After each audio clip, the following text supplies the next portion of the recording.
Hi there, my name is Leighton Schnellert, and I'm so excited to be here with you. It's our fourth year of this series, and it's the second session of this year. Our series this year is called Engaging All Learners in the Middle Years, as past years, but we're focusing on student voice, literacy, and numeracy this year. The first session, which was October 17th, I know the recording is up on the Lando website, but we're also going to do our best to send it out to all folks registered. So keep your eyes open for that, as well as today's recording. This series is a partnership between the University of British Columbia, specifically the Edith Lando Virtual Learning Center, the Rural Education Advisory, which I'm so fortunate to co-chair, and the Greater Victoria School District. And I believe either Tammy or Sean is just going to say hi as part of the welcome. I will jump in and just say welcome, everyone. We're excited that you're here, and we would like to acknowledge that we are on the traditional territories of the Songhees and Esquimalt nations. Thanks, Leighton. Thanks, Tammy, and thanks, Sean, for partnering with us in this continued work. I am not joining you from home, everyone. Normally, I'm joining you from Syilx territory or Sinixt territory, where I live and work and research. But today, I am joining you from Richmond, and I understand that we are adjacent to and connected to the Squamish Nation, the Tsleil-Waututh people, and the Musqueam peoples. And so I'm grateful to be here today in this island, on this island, but also to say that I taught here for almost 20 years, and at that time did not know the nations of this place and the histories of this place. And so while I'm deeply connected to where I live and work with local nations, it's a really beautiful opportunity for me to learn and connect with the nations of places that I used to work, and the children and the families that I'm still connected to here. We have two questions that we've been exploring overall in the series this year. One is around how can we welcome the diverse funds of knowledge that middle year students have to deepen and personalize their learning. So how are we bringing in kids and what they bring into their learning? How do we make that connection? And secondly, how can we engage middle years learners with pedagogies that nurture their voices, the development of their identities, as well as really welcoming and celebrating diversity within what we do? We are connecting to the First Peoples principles of learning in this work, specifically that we recognize that all students bring gifts. Today, we also want to highlight that all students are mathematicians and all students are numerate. We also recognize that connecting the First Peoples principles of learning, that we invite learners to express their understanding, not just of concepts, but who they are as learners. And that's part of this work and identity affirming work. And then finally, that we are creating spaces of belonging, and that is such an important aspect of numeracy and math teaching. So I am just so excited to introduce my amazing colleagues who are thinking, how did I agree to this? Oh my goodness, Leighton talked me into it again. I've had the pleasure to be a colleague of Shaheen Musani's for, I think we're at 15 years, Shaheen. And together we worked in Richmond and did work. And often I would go to Shaheen's classroom for math examples to really kind of talk about what are we doing and how are we welcoming kids. We're so glad to have you, Shaheen. And Nikki Lynham is back. This year, Shaheen presented in last year's series. Nikki presented in the previous year's series. And Tammy will introduce Nikki at that time. But Nikki, I'm just so glad to be back together. It's been a while since you and I taught side by side, but how fortunate that my colleagues are here sharing their work, who have continue to teach me. And really that's the spirit of this series, everyone, is we're all doing good work and we're all growing the work that we're doing in community. And so here we are hanging out together. The shape of the session today will be that Shaheen will share for about 15 minutes and pause a question or a provocation. Then Nikki will present for about 15 minutes and present a question or a provocation. Then we'll go back to Shaheen for some good times, some good learning with an apostrophe for about 15 minutes or so, and with a provocation. And then finally, Nikki will wrap us up. We won't be going into breakout groups today. We've learned in the series this year that just some kind of interactive is helpful, but that also has helped us manage our time in a really nice flow. But of course, you're welcome to both comment in the chat when you get the prompt, but at any time you can be sharing your thinking and your practice. And exhale. Shaheen, I am just so excited to introduce you and welcome you back to the series this year. Your work both provoked and inspired us last year, colleague. And so we're glad that you've come back this year for our numeracy and math focused session. I just want to honor the work that you do as a district level teacher consultant in the school district, and how you honor both the children and the teachers that you work with and the work that's happening in the district in a way that recognizes the contributions of each human being and what they bring to learning. And so I'll pass on to you, Shaheen. Thanks again for joining us. Well, thank you, everybody. I'm so happy to be here. I really appreciate the commitment and time you're putting into to just grow your understanding of what numeracy is, to practice some math concepts, to offer some of your feedback. It's definitely a journey when we come to thinking about what numeracy is and how we might practice it in our classrooms, particularly when we teach Marketing 11. And so I'm hoping today that I offer you some different experiences that you can draw upon that might be beneficial to your context, and to think about who your learners are and how numeracy might support their growth as not only individuals, but to really think specifically about how to be empathetic human beings. And so today, building numeracy awareness in practice, I wanted to acknowledge also I'm on the same land as Leighton, but I'll do it in a little bit of a different way. Acknowledge and thank the First Peoples of the Hunkaminam language speaking peoples on whose unceded and untraditional territory or traditional territory that we teach, learn, and live. I feel that when we offer opportunities for students to apply their learning in different ways, and we ignite interest and highlight passion, we are really being inclusive, and our movement towards truth and reconciliation is just that, thinking about how we might really include all learners in our practice. So our first part, we'll think about specifically what is numeracy, how we might build numeracy awareness in our classrooms, and how we might think about numeracy practice as a way of promoting thinking, fostering agency, and encouraging students' voice. We'll start by kind of understanding what numeracy is. Our BC Ministry of Education has shared that literacy and numeracy foundations are pillars of our curriculum, indicating that they are both fundamental to all learning. With language learning and mathematics, literacy and numeracy are applied to all areas of learning. And so this slide sort of looks at what are some of the key pieces or facets that are involved in both. So when we think about literacy foundations, we're thinking about how students are meeting some of their goals and how are they using, how are they building understanding, how are they becoming critically aware and able to critically analyze various forms of text, how can they create a variety of forms of communication. And really, when we're looking at numeracy, it's about problem solving, but in context. And we're drawing upon some of our understanding of math concepts, but applying them into real life situations to enable us to make decisions, to really think about how we might grow our understanding of ourselves, others, and the world around us. So when we look at the definition that the ministry has provided, numeracy is the ability to understand and apply mathematical concepts, processes, and skills to solve problems and make decisions in a variety of situations, including real life scenarios. So I'm putting a question forward. I'd love for you to put some responses into the chat as we move along, really thinking specifically just in this definition alone, and we're thinking specifically about what numeracy is. What competencies do you think students practice while they're engaging in numeracy learning, right?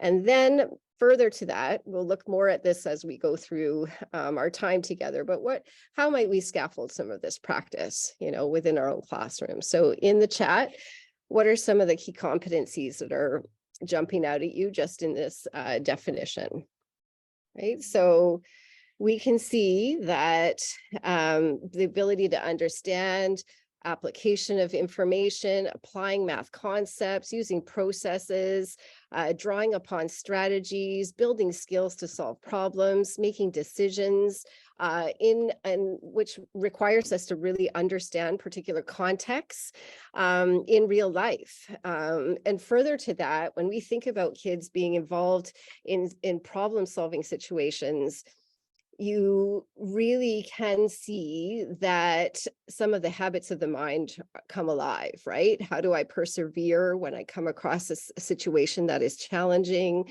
How do I grow my knowledge about math to help me move forward with this particular learning if I'm interested?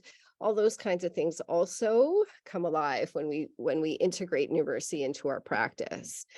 So I wanted to show you specifically about how we are sort of engaging in this in the Richmond School District. There is a working group that's come together to really sit down and think about what numeracy is and how we might build our awareness and practice in classrooms. And so we've come up with a framework with what you see here, which represents the connection between mathematics and numeracy and the many related components. This is particularly for K-2. And as we sort of grow from grade group to grade group, we kind of really think about how these foundations might shift and change depending on the content and competencies that they're practicing. So on the left-hand side, you'll see the mathematical foundations, which really is integrated within the curriculum itself, right? The big ideas and the learning standards, the competencies and the content. Whereas numeracy on the right-hand side, we're really wanting to build awareness about the specific kind of processes that students might engage in as they're solving these problems in real life circumstances, right? Thinking specifically about how we might integrate that in our classroom experiences. What specifically are numeracy tasks, and then how do we communicate with students about their numeracy progress through assessment? And so understanding, though, that mathematical habits of the mind, these dispositions, these competencies are ever growing as we engage in these particular tasks. So let's talk a little bit about what building numeracy can look like. I'm going to show you specifically the process that I used with students when I'm in elementary schools. And because you're in the middle years, I'll show you specifically what I did with grade 4 to 7s. And you can see if you're teaching in the secondary schools, how you might grow these questions, if at all. I ask, what is numeracy? First, get a sort of a picture of prior knowledge. What do kids understand about what this is, right? And put that understanding on the board, somewhere that's visual for them to see and that we can come back to, right?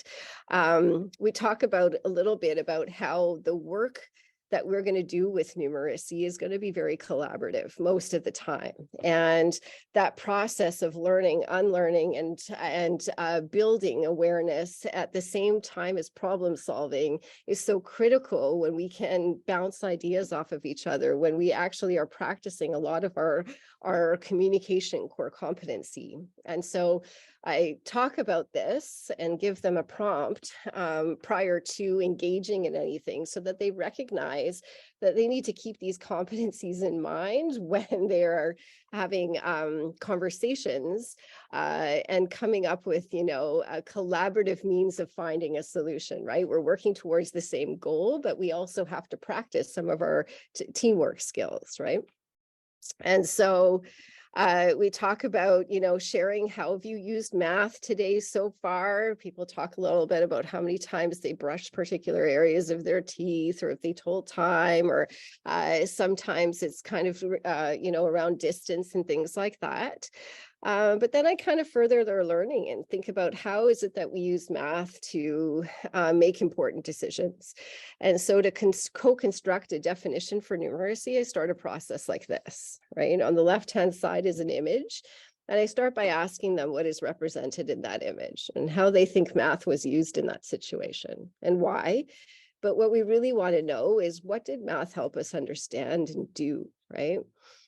Now, I'm so cognizant, having used this slide deck a little bit, that not all children have seen this dish before. right? Or have tried mac and cheese. And so we have to be a little aware of how we can be a little bit more inclusive. So I break it down and I say it's a pasta dish that includes some cheese sauce, and we get a lot of opinions about what that might taste like by those kids. But what I do is record some of their thinking. So the math in here is the size of the bowl, the quantity of the product, the measurements, so that we can come back to this as we categorize some of the things that are arising. And we think about how that relates to us being able to make decisions or to learn more about ourselves and others, right? And another situation is to kind of really think about what's meaningful in their own environment. So one of the schools I was working at, was in the process of deliberating, what's playground to build. And so we were thinking specifically about, well, where's the math in this? What is it that we need to consider as we are trying to build? And they bring in so much knowledge, not only about, structural components, but to really think about, how the pack might be involved and tallies. And it's really interesting to watch students apply their math in these circumstances, right? So once we have a few of those, we build a definition similar to the one that the ministry offers, but putting it in their own language. Numeracy is our ability to use math to help us solve problems or help us learn more about ourselves, others, and the world around us. It also is a way of using math to help us make decisions, right? So how might we nurture numerate learners? Well, we build awareness. We provide opportunities for students to engage in numeracy tasks. We use numeracy to deepen understanding of key concepts. We assess numeracy skills, right? And we involve students in core competency reflection. So let's take a look at what that how that plays out in a classroom. So there are 4 types of numeracy tasks that have been sort of shared by the Ministry of Education, and kind of what has been how our graduation numeracy assessments have been designed. A fair share task is one in which requires them to share something fairly. A plan and design is one that requires some, analysis while building something. And a reasoned estimate is to determine or use estimates to determine a solution. And a modeling question is to develop a model or strategy given a set of data, and then to try it out using another set of data. So having that sort of in mind, we can construct tasks that are meaningful to particular content and competencies that we're exploring. And we can also build some of these key numeracy processes also outlined by the ministry. When we learn how to interpret a problem, when we learn how to apply our mathematical understandings, our strategies and processes, we pick some way of being able to solve this problem, and we have some rationale as to why we've done that. We solve it, we analyze it, and we really have to justify our thinking in that process. What is rooted in these numeracy tasks is our ability to communicate with whoever we're engaging in about a process we're using to come up with a solution. And so we can see how fundamental language is in the process of that, right? And so how do we support students with building that language? How do we support students with talking about their processes and things like that? So here's what it might look like. We can start by just sort of connecting tasks to whatever math concepts that we might be studying in the classroom. So for example, in a grade 3-4 class, we can ask, what different ways can you make 1,000 for grade 3s or 10,000 for grade 4? So they can work in groups to find a solution to the problem. They record their thinking and they explain their answer, right? So then the number concepts that are involved in this are anything around counting, arranging numbers, using operations like addition, subtraction. Some draw upon their knowledge of multiplication. We might want to extend thinking to get them to use equations, and then applying some of that. And, so why is this a numeracy task? And how is this different than just using math? Well, you mean there can be a number of solutions to this, right? And the ways that students demonstrate their understanding of those concepts can differ. And so we can see that on the left-hand side, the picture there, students were using like blocks, base 10 blocks and things like that. On the right-hand side, she's going right to her algorithmic means of finding a solution. But what is beautiful about this is that we're giving students agency because they're able to draw upon, whatever process that they have to come up with the solution, and they're deciding with their collaborative partners which ones to share. But the question asks them to come up with as many as possible, right? Another example here, if you're familiar with Peter Lilladell, students were exploring some addition and subtraction of decimals. And so we practiced, a task that allowed them to figure out which class pet that they could get. As a initial means, we said, okay, go, just work with your group, figure out a process for coming to a solution, and then justify your answer. You got to explain to me why this is the particular animal that you think that the pack is going to select to purchase for you. And they had to show their thinking, but we didn't say how. So some of this looked a lot like this, right? Some kids organize their thinking, some kids have their work all over the place. But as a means of just starting and initiating practice in classrooms, we want to be messy. We want to know what it is that they know how to do so that we can do a little bit of formative assessment here and figure out what it is, like, how is that going to inform my instruction moving forward? They might benefit specifically from having a graphic organizer that really gets them to understand what interpreting is. We really want them to also think about what is application, right? What does it mean to apply, right? What parts of this involve solving? And so forth. But then actually we can sit down and look at how we might assess. And so of those processes outlined by the ministry, I'm looking specifically at the application, the solving, and the communicating of thinking. And it looks like some of my chart is cut off here, but those are proficiency indicators that we've come up with. The teacher and I work to think about, okay, what is it that students are going to be able to demonstrate at a proficient level when they're applying their knowledge during this particular task? What is it that I'm looking for in their solutions? And specifically when they're communicating their thoughts about processes, about their solutions, what is it that I want to see? So students can have an opportunity to self-assess, and then we can offer some feedback, descriptive feedback that shares what are their strengths, what are their stretches, and what are their next steps. But in the end, they've got to explain how this math was used to help solve a problem in real life, right?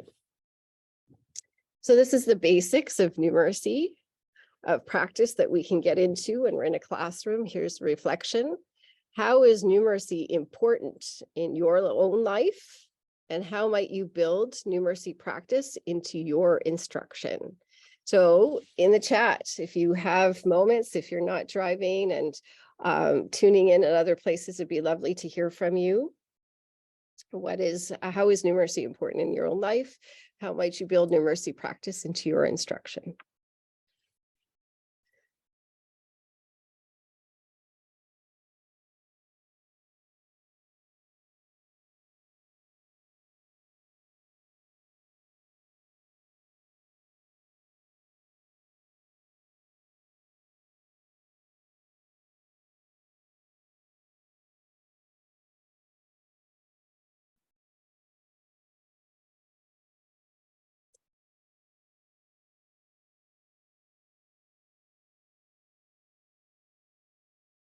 I'm just going to stop sharing so I can take a look at the chat.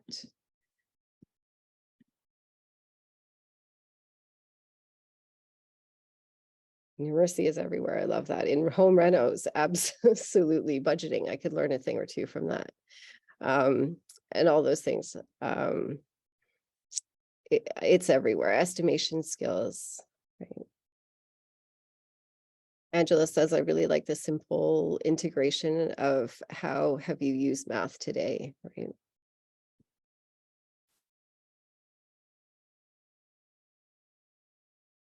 Well, beautiful. Thank you so much for offering your feedback.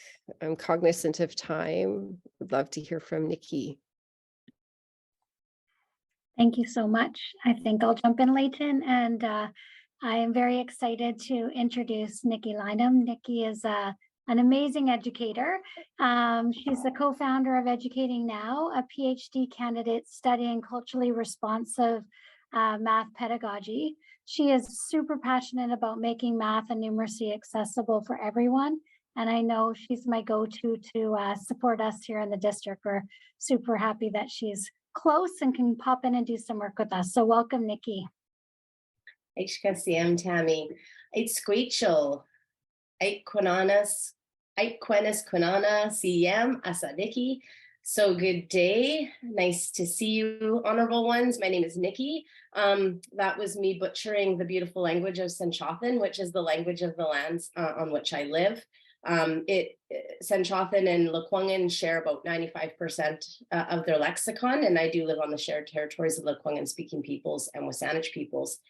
My teacher, Senchothan teacher, Joe Seward, I was lucky to audit a UVic class, but the message I'm hearing from him and my other teachers are that language and culture are so closely intertwined, and that's why language revitalization is so key to cultural revitalization and vice versa.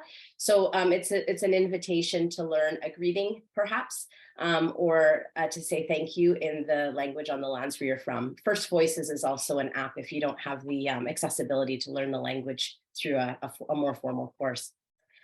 So I am going to jump in today and share a couple of different things. The first section here is going to be on number talks. So some of you might be super familiar with these and some of you might not. I would love to see, before I share my slides, can you use the reactions button and give me a thumbs up if you're using number talks in your practice currently? And you can do a thumbs down if you're not. That doesn't mean that like you're booing them, but it's just a visual indicator for me. I'm just curious.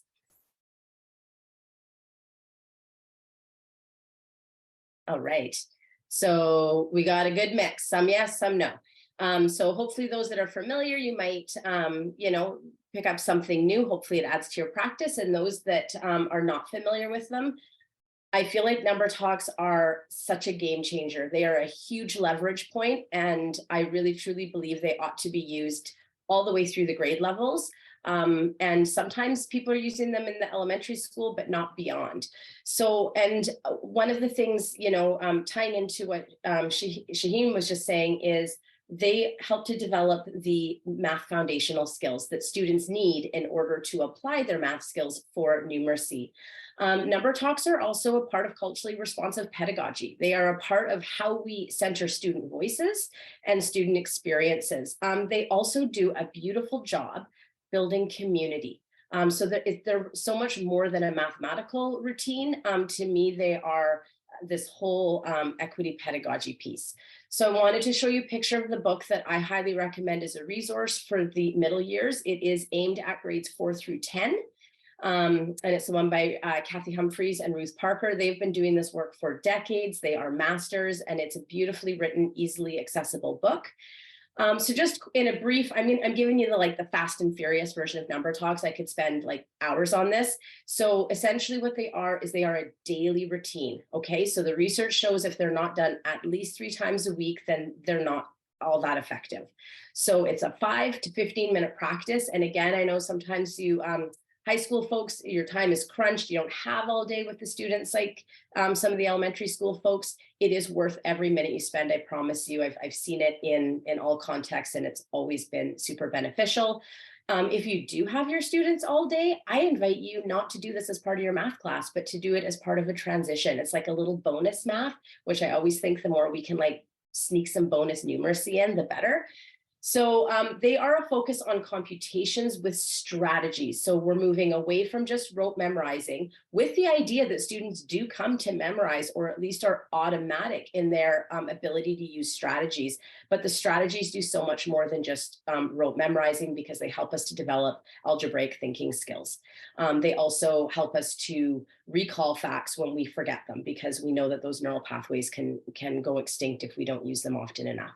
It invites all students into the process. It really honestly values diversity, and it helps students to see that, holy smokes, math can actually be thought about in lots of different ways, and it can be creative. And it creates this really beautiful culture that really embraces the mistake making that is necessary for learning, even though it's deeply uncomfortable, especially in math, it seems, for a lot of people. And it provides that daily fluency practice, which, again, I don't care whether you're teaching grade 4 or 9, we know our students need it. And I love that they're so student-centered. So what we're going to do here is I'm just going to model for you what it's like. So I am going to need a few brave souls to unmute themselves, because you are going to need to talk me through your thinking. The rest of you, if you're thinking, no way, that's not me, at least put in your answers in the chat, and you can even put in your thinking. But I'm hoping there's a few fellow math geeks out there that are willing to share. And I'm going to say right from the get-go, it's totally okay to be wrong. I'm going to be asking you to think in ways that you might not always do, and it's okay to make mistakes. That's how we learn. So if you were my students, this is a little hard to do virtually, but what I would say to them is, I'm going to show you in a moment an image, and it's a series of dots, and all I want you to do is to count how many dots there are. There's one caveat, and that is I don't want you to count by ones. So I want you to group them in some way and come up with how many you think there are. When you have an answer, you're going to give me a quiet thumb. I'm not going to be able to see you because I can only see like 4 people, but this is what you would do in your classroom. The quiet thumb is deliberate. It is not a hands up on purpose. It reduces anxiety. None of the others need to know who's ready. Now, the cool thing is then you say to them, but you're not allowed to stop. If you have one way of how you group those dots to figure out the answer, I want you to do some mental gymnastics and come up with a second way. If you can do 2 ways of grouping, you show it to me like this. 3 ways would be like this. So for you, the educator, in real time, what this looks like is you will have some kids in your class that are showing you this, quite literally, they have 6 ways by the time you get another student showing you their first way. And that's great, it's brilliant, they're all working at their level, they're all actively engaged, and we're giving that respect of think time to those students that desperately need it. Now, when they're done and you've pretty much got all at least a thumb up, then I'm going to call on the student that had that thumb up right at the end. I'm not going to call on Mr. 6 answers until a little later on. So I'll go through this with you, I'll model it, and then we'll have you do some reflection. If you have questions along the way, please jump in.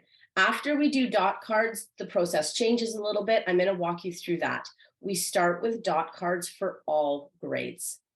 Okay, so whether you're teaching 9th grade or 4th grade, you're going to start with dot cards. How many you decide to do is totally up to you.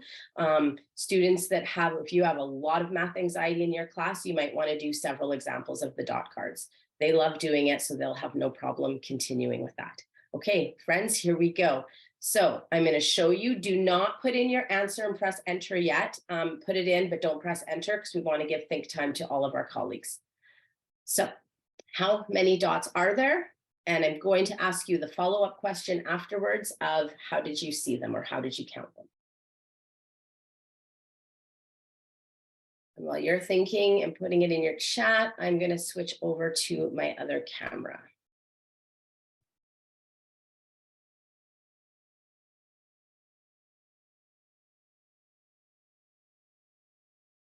Can you see my image now with the dots on a piece of paper? Is that visible for you? Okay, perfect.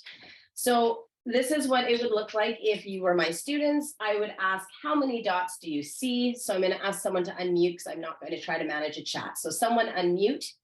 Tell me how many dots you see, please. 13. Thank you. What I would then do next is I would say, did anyone see a different number of dots? And I would continue to write all the answers that were given to me. And sometimes you'll have one answer, sometimes you will have many answers. Then I don't ever say what's right or what's wrong. I just say, thank you. Are there any other answers? Thank you. Are there any other answers? Then we get to have a cool math debate if there are more than one.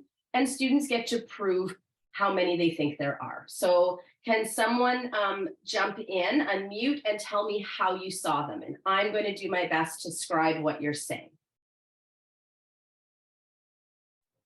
How did you see them? Nikki, I can go. I saw 7, 7, and then I took one away because there was one in common. And where did you see the 7 and the 7? Like circles? Circle with one in the middle, and then another circle with one in the middle, and then I took away the common one. So 7 plus 7 minus the common one. 13. Did I capture your thinking? Yeah, it's just slowly updating what's happening on what you're doing to what's happening on the screen. I don't know why it's doing that. See if we can get it to move a little quicker. So, and then I know that was Tammy. This wasn't in any of the books I read, but I did a little informal experiment, and I found that when I wrote the name beside the strategy, the participation in future skyrocketed. And that was just as true for reluctant grade 9 kids as it was for the younger ones. Then I would ask the students who did it the same as Tammy. They can raise their hands, who did it differently. So I would love to hear from someone who did it differently. So I looked at the 3 lines, and it was 4, 5, 4. So I did 4 plus 4 is 8 plus 5 is 13. Thank you. And you broke that down. Who am I talking to? Toulon. How do you spell that? Thanks, Toulon. TU space capital LOAN. Thank you, Toulon.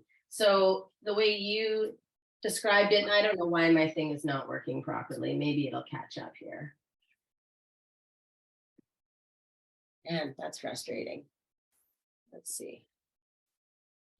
Is that what you, so I'm visually representing, and then this is the really important math bits from the dot cards is we're really looking at partitioning. We're also potentially looking at addition, subtraction, multiplication, division, depending on how the students are seeing it. So we can keep going. So then who saw it the same as Toulon? Who saw it differently still? Let's try, actually I'm gonna move on. Moving on. And hopefully my little screen will participate a little bit better. I stop share and reshare. So once you've done a few dot cards, we want to shift over and move into computations. And this is where the fluency work comes in. So, and I've added in a few words here for you. Man, I don't know why it's going so slowly today. What additive strategy did you use? So when I say that, we want to move students from grade 3 onwards. We want them to be using additive strategies for addition instead of counting. So we're going to ask them not to use counting on. We're going to ask them to like break apart those numbers and regroup them. So here again, I did this with a grade 9 classroom 3 years ago, and we literally had 8 different answers to this question. And obviously it does have one answer, but it lends itself to a really great debate. So what are the answers? And I know I'm probably just going to get one answer from you all, but we'll give it a go. And I'm almost tempted to try and like do this via Zoom instead of do my other camera, but I am going to try and share and see if it works any better than it was doing before. My apologies. It's worked really well every other time I've used it. Okay. So I would love to hear from folks on how you solve this, and what my job is now, what your job is the scribe. So it's to show a visual representation of the strategy. So how did you solve 7 plus 8? First of all, I would ask what answer did you get? I'm going to assume you say 15. If there's multiple answers, I would keep writing them down. Someone jump in, please, and share your strategy.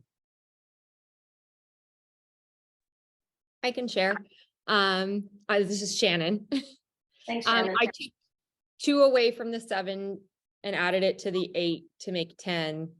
And then I had 5 left over. So then 10 plus 5 is 15. Awesome. So I'm going to do a little makeshift 10 frame because I feel like that's a good visual for the strategy. So there's my 7. Let's see, it's not working. There's my 8. I'm wondering if I should just skip over. My apologies, folks. You said you took 2 from there, added it to there. So essentially you bridged to 10 and you made 10. So then you ended up with a full 10. You had your 5 left over. And our brains do a whole lot better with 5 plus 10 than they do with 7 plus 8. So that would be an example of how to create a visual representation of the strategy of bridging to 10. So this is where the job of the teacher does get a bit more challenging. And sometimes people will say, how do you know how to do a visual? And the answer is sometimes you don't, and that's okay. I've had many times where I'm like, I don't know how to represent that visually. So I'll ask the students, does anyone see a way to do it visually? And if they all say no, we move on to the next strategy. What I did find for myself when I started these several years ago, I got better quite quickly over time. I was not fabulous at the beginning, and that's okay. The work that we were doing, even just strategy sharing, was where the benefit came from. I always think back to Vygotsky's, like the more knowledgeable peer, getting in that zone of proximity. And this is what this does. We have students in our classrooms that all have varying levels of mastery with strategy. Some have no strategies at all besides counting. So for them to hear all of these strategies every single day is what helps them to develop fluency in a way that I've never seen before. And also one thing to add on is once you start working on these strategies, you can reinforce them if you feel like, whoa, this is a strategy that many of them don't know. I then will often play a quick card or dice game that allows them to practice that strategy, even for 5 to 7 minutes. It makes a huge difference. So, and I know that you might be thinking, this is middle years, why are we doing 7 plus 8? I'm currently working in a grade 8-9 class, and this is what we are doing. And we're playing Make 10 Go Fish because the students didn't know the pairs of numbers that make 10. And until they know that, these types of strategies aren't accessible to them. I'm just going to write one more on here and I'll have you jump into the chat. This one's going to be deliberately a little bit more challenging for you. And all of these, didn't show you. All of these number talks are written horizontally on purpose because we're moving away from stacking algorithms. And the reason for that is the stacking algorithms are digit math. They're not number math. They don't help to build number sense. They're designed for efficiency, but not for developing conceptual understanding. So here's your question, folks. Please try to do this without doing the traditional algorithm if you can. And then share strategy. And I'm looking at the time, I'm running over. So I'm just going to ask one person to share out. What could be a strategy for solving this mentally? Who wants to be Can I brave? hop in? Yes, please. Okay, I took 3 away from 42 to make the 2730, and then I had 39 and 30, which is 69. I think my adding's right, but I could be off. I don't know. I'm just trying to follow you. So you took 3 away from 27 and you added it to the 42? No, I took 3 away from the 42 and added it to the 27 to make it a whole number of 30. And then I had 39 and 30, which was way easier for me to add. It's a subtracting question, not an adding question. Oh, it is. It is. So see, I told you I was probably wrong. And That's that's too okay. long. So, and this is what's so beautiful is this exact same thing happens in the classroom, and it gives students the opportunity to make a mistake. And then they're like, oh my gosh, I didn't actually die. I can make mistakes. And this is a part of how we learn. And that's a really common mistake. So that one would have been great for addition. That's why I was getting a bit confused. Who has one for subtraction? 42 subtract 27. I'll risk it, Nikki. It's Leighton. Hi, Leighton. Okay, I went 30 minus 20 is 10. And then 12 minus 7 is 5. So I would model that with probably base 10 blocks, because that's the way that went for my brain. And you did 30 minus the 20 leaves me with 10. So you broke up your 42 into 30 and 12. Yeah.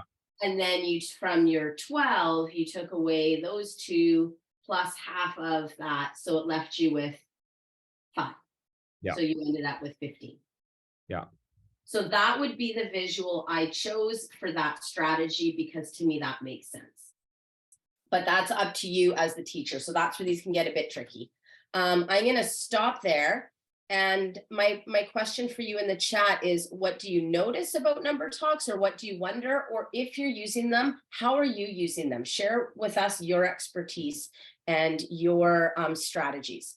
So pop in there a noticing, a wondering, or sharing with us a little snippet of what works for you. And then we'll pass it over to Shaheen. And I'm sorry I went over time.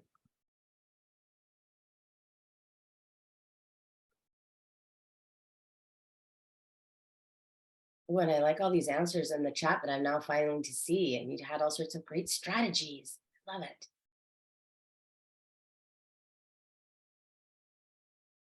One thing I get asked a lot is, hey, Nikki, can you repeat? Stacking is digit math.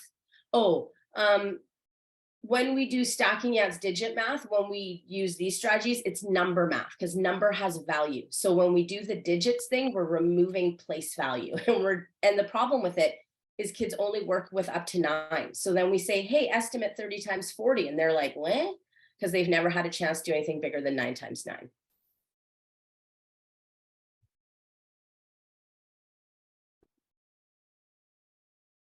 This helps a lot with math anxiety. You can also do a think, pair, share before you share out loud to the class for those kids that are super anxious. That has helped a lot.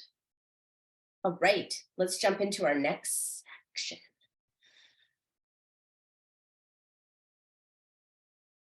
Thanks, Nikki. We're going to head back to Shaheen. I love myself some number talks. Okay, close enough. I'm hoping you can see that. Okay, so for this component, we're going to do something a little bit different. We're going to go deeply into how we might use numeracy to design and plan tasks to deepen understanding of big ideas. We also really want to focus on how we might use numeracy as a means for exploring identity and acting for justice. So the first thing that I really do and want to think about when we're nurturing student voice and we're really engaging students in thinking and providing opportunities for them to grow their agency is you think about the kind of relationship between these big concepts and words. And when I was sort of throwing these words around with colleagues, because they sort of apply to various aspects of teaching and learning, specifically when it comes to assessment, right? How do we build practices of safety in our classroom so that we can build a sense of belonging? However, you know, when creating this slide, we deliberated on the order in which these facets could be placed. We wanted to think about, does safety, you know, lead to feelings of belonging? If we have a sense of belonging in a community, do we engage? What we are realizing is that all these are intertwined and deeply connected to our instructional and assessment practices, reminding us that learning takes time. And it takes patience, that it requires timely, thoughtful, and meaningful practices that are inclusive and feedback that can be processed and acted upon by all those that are involved in supporting students with their learning. So what we want to think about is what numeracy practices could contribute to feelings of safety and belonging. How might these pillars of classroom community lead to student engagement? Students who feel a strong sense of belonging are more engaged and more likely to take risks. They might use feedback to move their learning forward, to develop their independence, and to communicate their own learning goals, because that foundation of safety is in place. So we want to invite you to think really about how we can create spaces of safety in our classroom around numeracy, right? Around community building. I wanted to sort of draw upon in this section, particularly a framework that was developed by Louise Derman Sparks and Julie Olson Edwards, and it's around anti-bias and anti-racist education. Remembering really that when we're truly involved in anti-bias and anti-racist education, that we're doing more than just these occasional activities about diversity, and we really want to be effective in it by underpinning some of these perspectives that permeate most of what we do. So if you're not familiar with this sort of framework, there are four main goals of anti-racist education as described by these two authors. And it's really based on how learners construct identity and attitudes, where they think about identity as supporting children to feeling so that they feel strong and proud of who they are, so that they can think about what diversity means and how we might grow empathy and show respect and care. But when we're specifically working on, embedding numeracy in our instructional practice, I'm going to focus on the bottom two, around justice and activism. So in this case, justice refers to stated by them, teachers will foster each child's capacity to critically identify bias and each child's empathy for the hurt bias causes. Children will increasingly recognize unfairness, have language to describe unfairness, and understand that unfairness hurts. And so I wanted to give you a secondary example of how we might really focus learning on building our understanding of justice. And so I thought I would dig into Social Studies 9. But if you're in elementary school, a lot of the grade 4 to 7 curriculum is centered around students understanding historical wrongs. And so this also applies in that context too, right? So some of the curricular competencies that we could focus on in this particular unit of study is around significance, right? Historical significance and continuity of change. And the content we might focus on is around continuing effects of colonialism, looking at global demographic shifts or even local specifically. We look specifically at discriminatory policies, attitudes, and historical wrongs. And some of the terms that are really important in, and underpinning our sort of study together are listed there. We would have to really think specifically about how we might support students with this learning, right? The continuity and change social studies competency can be really challenging for learners to grow because the timeline of events that they're focusing on in grades 4 to 9 might be really a far stretch as they explore Canada's historical wrongs in depth, right? From when we're thinking about the mid to late 1800s and to now over 150 years can be challenging. And as we consider, how lives and conditions are alike over time and how they've changed, we can really think about how to support students with making meaning of this content so that they can determine what they might do with it, right? So the selection of resources that we use, the instructional strategies that we have, the activities that we're engaging in students in are so crucial, right? And critical as we plan and implement through a justice lens. So think about what other learning and support students might benefit from as we engage in really deep learning like this. For example, what role might story play, right? In the formation of, in supporting students learning from others. So if, for example, I want to explore the big ideas, exploring my relationship with change might help me build resilience and empathy. And later we might look specifically at how we might support Canadian settlers in finding a sense of belonging and voice if we learn more about their history, contributions, and perspectives. And where we're talking specifically about minority immigrants. I'm going to invite you to take a look at the data that's displayed on this screen and kind of think about how it is a numeracy task. This is a graph that's taken from Statistics Canada that represents something. It says the historical axis represents the year of immigration. Draw from your knowledge of history and in the chat, suggest a timeline for the years of immigration that might be represented on this graph. And also think specifically about what those peaks and valleys might represent. So I'm going to give you a few minutes to take a closer look at that. I'm hoping it's clear on your end, but we're specifically looking at population and year of immigration and what's happening in Canada over time. So think about what that range and timeline could be and what those specific events that could have led to those peaks and valleys. I'll give you a couple minutes to try to put something in the chat. 1800 to 200 to the 2000s for sure, and it's definitely when colonization took place, and some of those peaks and valleys have to do with those push and pull factors going on globally. And someone mentioned the potato famine and that sort of thing. And so yes, the mid to late 1800s to the year 2000s.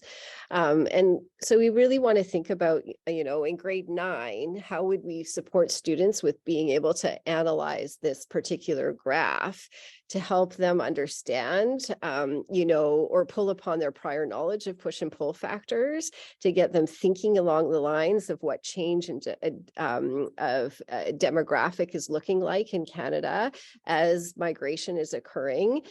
We might invite them to tell their own stories and collect our own data and do a comparison to draw in some more experience and so that they can make those connections.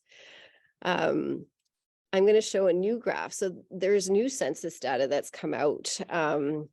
And it's really fascinating to see the impact that immigration is having. And if you look really closely at the data, which I'll put in some of these links into the chat after I stop talking, but it's really fascinating to look at what Canada's values are around their choices and decisions about what types of immigrants to support. And it's very crystal clear in the pages that I'll show you, the Statistics Canada analysis, what's going on. So this might be something that we can offer students to do as well, is to really think about what data is represented here, right? And then to draw upon their knowledge of history to describe the patterns that they notice in this data. Now, this one is specifically on immigration. So we should obviously see an increase over time, but what's interesting is the projected, right? And you want them to kind of think about how the data is kind of affirming or changing their understanding of Canadian immigration since the time period that's illustrated, which is 1871. Now, this data comes from census collection. So there's a whole bunch of questions that we can think about that comes up from this, just viewing this particular graph. And if you have the time and can commit, and you are practicing, how to develop essential questions for students about going on their own independent inquiries, you can really think about what types of inquiry questions that could lead to further investigation here, right? I'd have a lot of questions around how the census was conducted in 1871 and who was conducting them and how that information was collected. I'd have questions around, what that means for our population now, and wanting to connect it to maybe data that we saw on the previous graph. What is that indicating in terms of the peaks and valleys, and how is that sort of changing with time? So as we saw in those last few slides, that gives us, information and resources to explore with students to deepen their understanding of past historical events. You know, you might have done some thinking around, you know, the timeline of events, but this particularly gets them to make specific connections to it. It gives them agency because they can select what aspect of it that they want to study. It gives them some time to collaborate and think together, right? We can even move on to think specifically now, if we're looking at continuity and change, what the impacts of this movement was or is on people. And so these are just a couple of articles that I found quickly, but when, you know, it was very evident during the pandemic, some of the experiences that people were having. And so to have a sit down conversation with students and reading their voices, particularly when it comes from a Canadian source, kids share experiences of anti-Asian racism in the pandemic. And then specifically looking at efforts that look towards how we might support members of our own community. So that requires us to understand what activism is. And with this particular goal in this framework, it says teachers will cultivate each child's ability and confidence to stand up for oneself and for others in the face of bias. Children will demonstrate a sense of empowerment and the skills to act with others or alone against prejudice. We really want to think about how we might invite students to think about what activism is to them and what actions might be associated with it. And here's what I mean by that. I attended like a conference or a workshop online that had to do with decolonizing our assessment practices. And this was offered by one of the presenters as a means for thinking about anti-bias and anti-racist education and work coming alive. And so this is how they describe activism as I provide leadership to enhance others' knowledge and understanding. I seek out opportunities to act on the injustices towards Indigenous peoples. My informed understanding is impacting systems and structures. So you have to really think about who your students are and think about, you know, how do they view activism within their own home, and how is it sort of realized?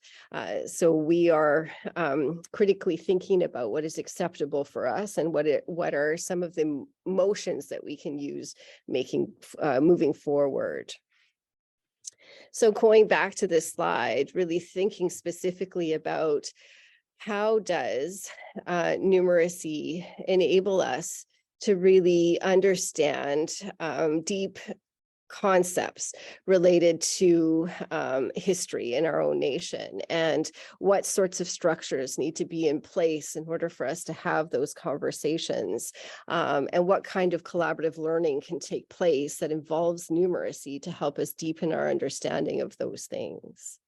So my reflection to you is around this. How might you use data to deepen understanding of key concepts? And how is numeracy practice essential to developing an understanding of structures and systems, enabling us to commit to activism? So I'll give you just a few more minutes to pop a response into the chat. I know this is more heavy than what we were exploring before, but if you can think about something, that'd be great. Yeah, I love the idea of, it's actually part of the grade 9 math curriculum for students to look at how data, to analyze data for its relevance, accuracy, and validity, and to really think about how it might be misconstrued. And so this last comment about looking for bias in data is really important. Teaching students critical analyzing skills about that is really important. Thank you for sharing about activism with evidence. Right, tells us what it does not tell or chooses not to tell. Yeah.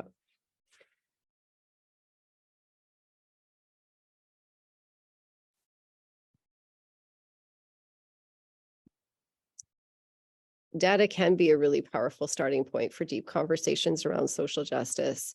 Even last week, leading up to Trans Day of Remembrance, we looked at the data of how people had passed away, where the reports were from in the world, and considering why the number is likely a lot higher than what it was reported. It's such a powerful way to make connections visually and quickly. But what I really invite you to think about is how do we support students with practicing those data analysis skills? What frameworks do we need in place? Do they need, thinking prompts? Do they need sentence stems? Do they need a template, a graphic organizer to help them through the process of analysis? If the world were 100 people, yes, based on a picture book, exactly. I like how I think it's been updated recently to include some of the new data. I've used data to look at scarcity. I've used data to look at gentrification. It's such a lovely way to think about people, our relationships and community, and so forth. And with that, I think it's time to pass it over. Thank you. Of course, my phone's going to ring. Leighton, is this you or me? I'll give it to you because my phone's ringing. Thanks, Shaheen. That was terrific and a beautiful build from last year's presentation. We're going to pass back to Nikki to wrap things up with ethnomathematics. Yeah, and thank you. And Shaheen already just kind of gave us some examples, because that is an example of ethnomathematics. I feel in some ways that the term ethnomathematics is a little bit of a misnomer, because it really is about more than math. It's a integration of all what we would say as subject areas, which is a very Western approach to education, to put subjects artificially into silos. So Dr. Ubatarian D'Ambrosio coined this term in the 70s, ethnomathematics. He just passed away in May. I had the great privilege of attending a lecture that he gave. I was in the first cohort of the postgraduate certificate in ethnomathematics at the University of Hawaii in 2018 to 19. So essentially, it's the mathematics practiced by cultural groups. And when I say that, that can be like the culture of grade 9s. It doesn't have to do with their ethnicity. It has to do with the music they like, the social media that they're into, the sports they like to play. So I really want us to expand this idea of culture. And I'm saying this deliberately because I struggled immensely with this when I first started studying culturally responsive. I kept going to content. And I will tell you that the core of ethnomathematics is not at all the content, it's the pedagogy. It's how we are teaching children. It is centering their voices, and it is not teaching by telling, but it is incorporating their ideas in a way more fluid, authentic fashion. So I was lucky enough to attend this program. Dr. Linda Ferrudo is really the one who has been spearheading this. Started off as an undergraduate course. I will tell you, at the University of Hawaii, in the first 5 years that this was offered for students, enrollment in math from Hawaiian Native students grew by 1,400%. So if we're talking about a way to engage people who have historically been excluded from mathematics, this is ethnomath. I consider it to be numeracy in combination with eco-justice and social justice. So it's all about real world problem solving, to empower students to be locally minded global citizens. It's rooted in students' identities as authors of mathematics. We stated at the beginning, all students are mathematicians. Yes, they are. And it's rigorous. It's not just like airy-fairy, it's worthwhile, and it's relevant, meaningful, and contextualized. So when I look at what numeracy is, this just blends beautifully. And when I get to the how, that's the collaborative. We touched on it a little bit. It needs to be emphasized more, but for lack of time, collaboration is a key piece of that pedagogy. Students aren't meant to be sitting silent in desks in a row. And we need to teach them how to collaborate. It's an explicit set of skills that they often don't necessarily come to us with. It's all about sense making. So I love it because it's rooted in equity, and it also is 100% perfectly aligned with First People's principles of learning. When I was looking at the two, I was like, oh, these are actually one and the same. So I'm not going to list off all of these, just to let you know that they are aligned. And I was looking at that because ethnomathematics came out of Brazil, and has been used in Hawaii. So I was like, well, what about a BC context? And we definitely have it. So this is an example that I felt was doable for all of us. I have done this exact project or activity with grade 4, 5, 6, 7. It could absolutely be done with 8, 9. So the idea is you're choosing a beach, a park, or lands near your school. This is something that's doable. It doesn't have to involve a huge big field trip. We want to step into this in ways that are accessible for us. I use the Gorge Waterway because I was close by at that time here in Victoria. This is where we invite elders, knowledge keepers, and if you don't have access to those people, get out good old Google. What is the historical significance of the land? So I learned about the gorge, that it was like the main waterway, and it also houses a whole bunch of little critters that don't exist anywhere in the world.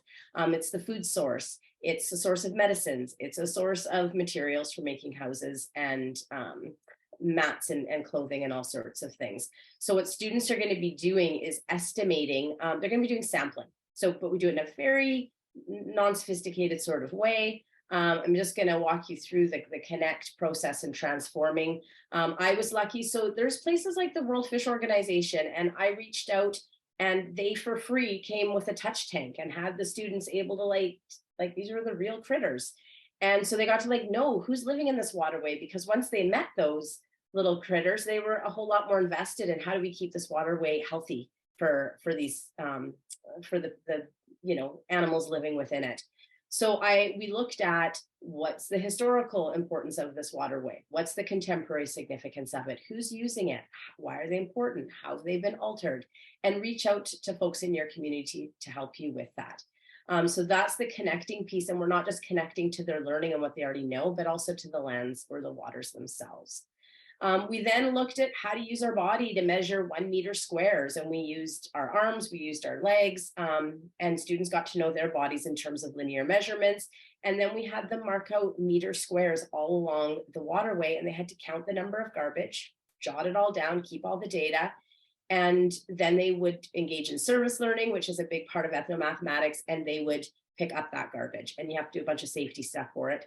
I do have this written up as a whole big thing. If people want it, I'll pop my email in because I'm not going to go into it in any more detail here. Then we estimated, okay, so together we mapped out maybe 20 square meters along this waterway, and we picked up 150 pieces of garbage. How much would there be if we did the entire waterway? And then how many volunteer hours would be needed if we wanted to clear this all up? So they're engaging in varying levels of mathematics. In some groups, I had them try to do a scale map of the meter squared and then estimate how many square meters using aerial photos. It's hard, it was significant math, but they were so invested in it. And we were using it to estimate both the amount of garbage and then the volunteer hours. And one group we went into, well, what happens if we don't pick up the garbage? Well, it turns into microplastics. What are microplastics? And then we can look at that, and the effects of that get very interesting and quite disturbing. But it's something that they just got super hooked into, and it was hard to actually stop the project because they wanted to go, and they were using mathematics to solve problems that mattered to them. I invited the task, but they definitely took it into a whole new dimension. So I just wanted to share, because I know we're running short on time, and I really wanted to share this with you, but I was like, it's too far-fetched for things that people could do in their own context. I just had the privilege, the honor of taking this group of Tlingit and Yupik youth from Angoon, Alaska to Hawaii on an ethnomathematics institute. So we spent 5 days learning on the land, from the land. Dr. Florence Glanfield, who's one of my committee members, often asks the question, how can the land be your teacher? And so I invite you to think about that question. And our theme for this year was food sovereignty, because both Hawaii and Angoon as islands import between 80 and 90% of their food, and the costs are astronomical. And so we're looking at how can we reduce that and remove food scarcity, and also revitalize native plants and native food sources that are a lot more nutritious than Cheetos. So we also connected to some voyaging canoes because they had previously been doing that work. And we also connect to art. We did some Lahala weaving and connected to cedar weaving. These are quotes from the students. I read them last night and I thought I'm just going to pop them in here because I want you to see the impact. So this is 5 days of doing this math on the land with these kids. So as you can see, Taryn said, math has so much to do with our artwork. That's what I would like to do. So I learn as much as I can when math and culture are mixed together. She's the one holding the large paddle, and that is her artwork on that paddle. It is beautiful. She's a stunning artist, and she's hoping to apprentice under her uncle, who is an artist and jeweler. And Cheyenne said, I want to learn more math. Seeing how complex navigating is really is made me really impressed and makes me want to know complex math as well. And so what we're seeing is this ethnomath is a way to engage kids who historically haven't had their ancestry and their culture represented because they've only been exposed to Western mathematics. And Western mathematics is one type of mathematics. Ethnomathematics is another, but mathematics as a whole is really broad. And sometimes we get really stuck in our box thinking it's only Western mathematics because that's actually the only math we've been exposed to. So I invite you to, if this is something that you think, oh, what? Google ethnomathematics. The University of Hawaii has a whole curriculum library. I've also created lessons. You're welcome to email me if you want to learn more. I could talk about this for 24 days in a row, but I'm going to stop right now so we can wrap it up with a final little provocation with that little amuse-bouche about ethnomath. What ideas sparked for you, or where and how might you mathematically explore and connect to the land or lands and or community within your school context? And start small, folks. Like, I'm honestly all about baby stepping into this, because sometimes when we see these examples, we think, oh, that's so much. What's something doable for you? And I'd love to read them in the chat.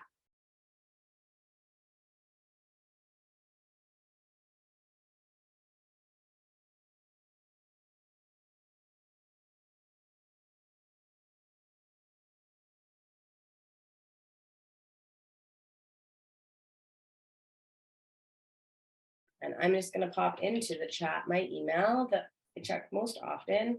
If you have follow-up questions, some of you had some questions on number talks, like what does it look like for multiplication? And it looks amazing for multiplication.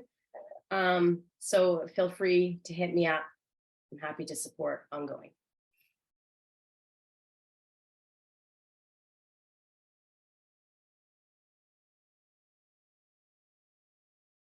Yeah, and the garbage estimation, what it does is, you know, and I'm not sure who said it, but it's like if we want kids to care about the lands that they live on, they need to like get connected to the lands. And that's like a super simple way to get them to start caring. And so it's really a purposeful endeavor.